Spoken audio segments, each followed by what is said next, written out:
Les années 70, Belgavox se moquait de la séparation éventuelle de la Belgique et on avait fait un reportage un peu amusant. Je vous propose de le regarder. Et n'oubliez pas de vous abonner et un petit like, ça fait toujours plaisir.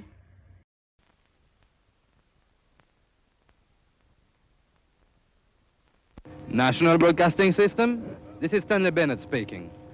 I'm standing next to the Brussels wall, a few feet from the main gate between the two zones. Aujourd'hui, le point le plus chaud du globe, c'est Bruxelles. Les deux minuscules États dont la frontière traverse l'ancienne capitale belge n'ont pas réussi à se mettre d'accord sur le statut de la ville. Depuis hier à minuit, le dernier point de passage que nous voyons ici a été fermé. Le mur de Bruxelles n'est plus traversé que par les soldats des Nations Unies. Et d'ailleurs, un autre conflit est né entre les deux républiques et l'ONU pour la suppression du B dans le sigle UNOB. Ce B qui désignait la Belgique et le mot Belgique aujourd'hui en 1975 est interdit des deux côtés du mur. Les Nations Unies ont renforcé leurs unités. Les deux États s'observent par-delà le mur qui les sépare.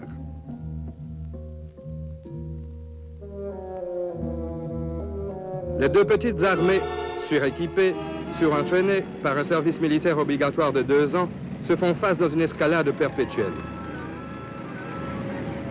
L'Union des républiques fédératives de Wallonie, comme la Volksrepubliek Vlaanderen, avait depuis des années déjà multiplié entre elles les tracasseries frontalières. Alors qu'il ne faut plus de passeport aujourd'hui, en 1975, pour faire le tour du monde, il en faut un avec visa pour passer le mur. Il faut remonter jusqu'en 1940 pour trouver les origines de ces rivalités ethniques. Les occupants allemands, en effet, avaient poussé à cette séparation d'un peuple uni depuis plus d'un siècle.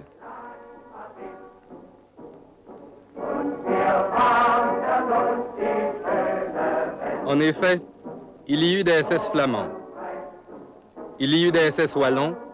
Il n'y eut jamais de SS belges. Dans l'allégresse de la libération, les Belges oublièrent leurs dissensions. Mais quelques groupes extrémistes, aussi bien flamands que wallons, allaient très vite perturber ce climat sous des prétextes sociaux ou linguistiques.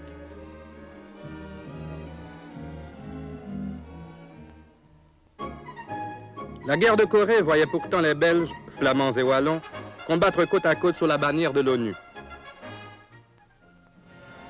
Les gouvernements mous et démagogiques donnèrent de nouvelles occasions aux extrémistes de renforcer leurs rangs. Et l'on vit les marches sur Bruxelles et les grèves se succéder jusqu'en 1968 où Louvain cristallisait les passions. Le gouvernement PSC-PLP tombait sous les coups d'un député extrémiste. On reparlait fédéralisme et bientôt séparatisme. De là à la guerre civile, il n'y avait qu'un pas. Ce fut le conflit court, mais violent, que le monde entier a suivi avec consternation. La naissance de la République flamande et de la République wallonne précédait de peu la construction du mur. Les deux mini-États policiers se tracassaient l'un l'autre et Bruxelles devenait le bouc émissaire de ces controverses.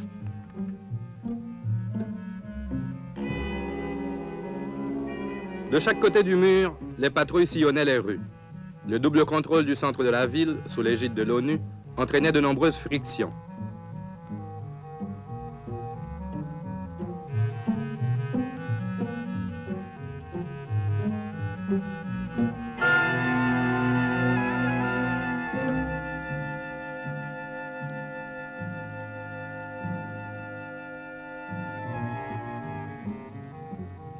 Les Bruxellois devaient arborer une étoile jaune marquée BB pour Bruxelles, Bruxelles. De même que les voitures étaient marquées BB pour franchir les frontières. À l'époque heureuse où l'ancienne capitale était destinée à devenir le centre administratif de l'Europe, c'était une ville animée, commerçante et cosmopolite qui attirait les gens de jour comme de nuit par son folklore, sa gaieté, les distractions de choix qu'elle offrait.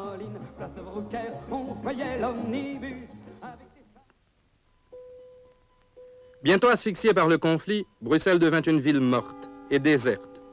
Les seuls moments où les rues s'animaient, c'est lorsque la jeunesse politisée et galvanisée à outrance défilait, précédée de tambours, arborant les emblèmes des républiques ennemies.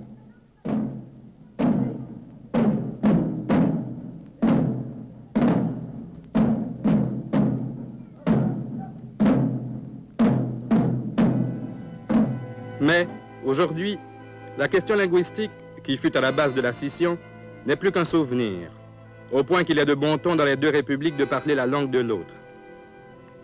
Les gouvernements entretiennent cependant la crise en mettant l'embargo sur certains produits.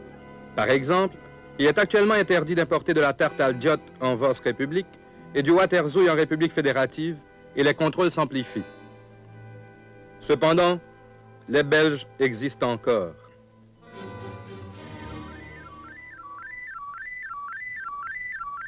Ici, Londres. Les Belges parlent aux Belges. 618e jour de la lutte pour l'unité. Voici quelques messages personnels. Et les sabotages sont monnaie courante, malgré les contrôles de plus en plus sévères. Se mange avec des carbonades.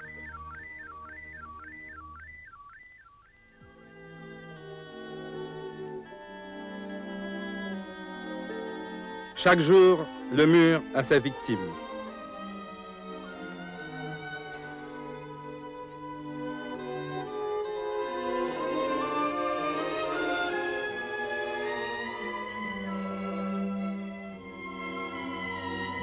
Les arrestations et les détentions arbitraires ne se comptent plus.